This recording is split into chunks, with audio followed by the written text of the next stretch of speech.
Саламатсыздар ма, құрметті Қарғалы аудандық орталық кітапханасының оқырмандары. Қарғалы аудандық орталық кітапханасы өздеріңізге онлайн форматта оқитын өлке акциясы аясында 2022 жылы таңдалып алынған шығарманы сіздерге таныстырып өтеді. Жалпы оқитын өлке акциясы 2011 жылдан бастап жыл сайын өзінің оқырмандарына үздік туындыларды ұсынып келеді. Яғни өлкенің үздік ақын жазушыларының шығармаларын жыл сайын оқырман назарына ұсынып келеді. 2011 жылы Ғалым Ахметовтың «Жем бойында» тарихи романы таңдалып алынған болса, тұңғыш таңдауы болса, енді 2022 жылы Сәбит Баймолдин ақынның шығармаларына таңдау түсіп отыр. Сәбит Баймолдин 5 наурызда 1942 жылы Ақтөбе облысында Байғанин ауданы Қарабұлақ ауылында дүниеге келген. 1964 жылы Қазақ мемлекеттік университетінің филология факультетін бітіріп, өз ауылында алдымен мектеп мұғалімі, сонан соң мектеп директоры қызметін атқарған. Кейін Қазақ КСР ғылым академиясының Мұхтар Әуезов атындағы әдебиет және өнер институтының аспирантурасын бітірген. Қазақстан мұғалімі газетінде Батыс Қазақстан облыстары бойынша меншікті тілші, Стальная магистраль газеті редакторының орынбасары, Ақтөбе облыстық кітапхұмар қоғамы басқармасына жауапты хатшы, Қазақ КСР ғылым академиясының Мұхтар Әуезов атындағы әдебиет және өнер институтында ғылыми қызметкер, Қазақ КСР баспа және полиграфия жөніндегі комитетте бөлім бастығы, баспалар жанындағы летаның бас редакторы, Егемен Қазақстан газетіні меңгерушісі болып істеген. Оның 10-нан астам жыр жинағы, таңдамалы шығармалары жарық көрген. Және құрметті оқырмандар, Сәбит Баймолдин туралы мағлұматтарды сіз осындай Мұқағали Мақатаевтың энциклопедиясынан ала аласыз. Біздің кітапханамызда және Қазақстан жазушылары анықтамалық энциклопедиясы,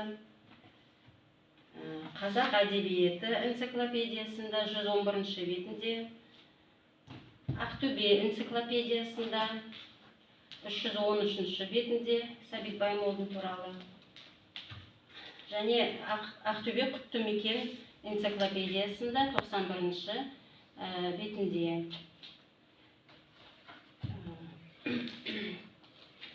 Сәбит Баймолдиннің шығармаларына тоқталып өтсек, бірінші кітабы «Жер мекен» атына шыққан тұңғыш кітабы, жинаққа автордың әртүрлі тақырыптағы шағын өлеңдері енді.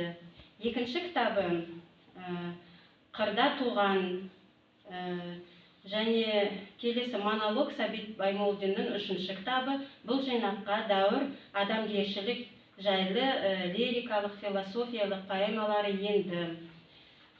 Сәбит Баймолдин «Сағыныш» атты кітабына жаңа өлеңдері, толғаулары, дастандары кірді. Мұнда адамгершілік, жақсылық, қасиеттер, замандастар өмірі жырланды. Ақын Сәбит Баймолдиннің «Алтын гүл» кітабына жаңа өлеңдері, толғаулары, дастандары кірді.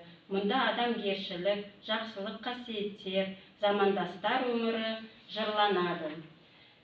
Және келесі «Сенемін саған» атты кітабында жаңа өлеңдерімен Қызыл сенбі дастаны енді. Келесі кітабы Баймолдиннің 8-ші ғаламат атты поэмасы мен өлеңдері еніп отыр. Ақын жас ұрпақты отаншылдыққа, азаматтық белсенділікке, елді, жерді, еңбекті, адамды, әділетті сүюге үндейді.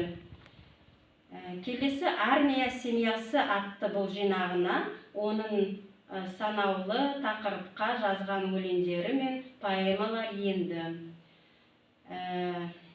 «Бесік жыры» кітабы соңғы жылдары жазған жаңа өлеңдерімен құралады. Онда бүгінгі замандастарымыздың ерлік еңбегі, ой өрісі, отанға туған жерге деген махаббатты, қазақ даласының жаңарған бейнесі жырланады. Бесік жыры деп аталған бұл кітап азаматтық парызды терең сезінуге үндейді. Және де Тал кеме кітабына дастандар енгізіледі. Біздегі кітапханамыздағы бар кітабы Сәбит Баймолдиннің Ақтөбе кітапханасы 17-ші томында осындай Сәбит Баймолдиннің дастандары, поэмалары, өлеңдері бар. Сәбит Баймолдин ағамыз оқитын өлке акциясы жалпы 12 жыл қатарынан өтіп жатырған болса, осы 12-ші жылы осы Сәбит Баймолдин ағамыздың шығармасына таңдау түсіп отыр.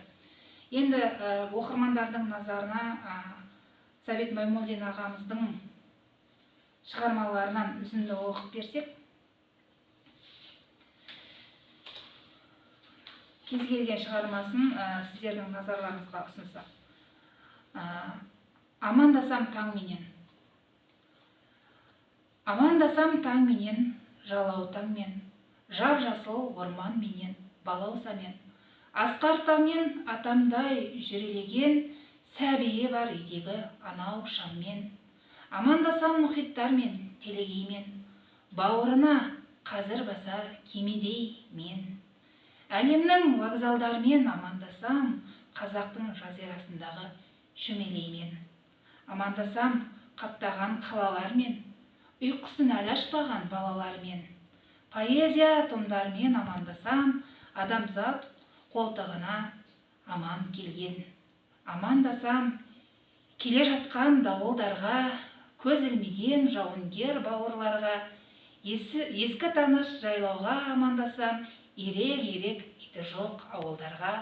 Амандасам аспанға болып алам, шағын аңсап қара бұлт торымаған, ұясынан жұмысына бара жатқан доп-домалақ күннің де қолын алам. Сәбит Баймолдин ағамыз өзінің қысқа өмірінде көптеген артына мұра қалдырды деуге болады. Жалпы Сәбит Баймолдин ағамыз 2000 жылы дүние салды. Құрметті оқырмандар, құрметті Қарғалы аудандық орталық кітапханасының жалпы кітапқұмар оқырмандар, оқитын өлке акциясының 2022 жылғы таңдауы осы Сәбит Баймолдин ағамыздың шығармаларына түсіп отыр. Осы кісінің шығармаларымен жақынырақ танысам, жақынырақ білем десеңіз, біз сіздері Қарғалы аудандық орталық кітапханасында күтеміз. Назарларыңызға рахмет, сау саламатта болыңыздар.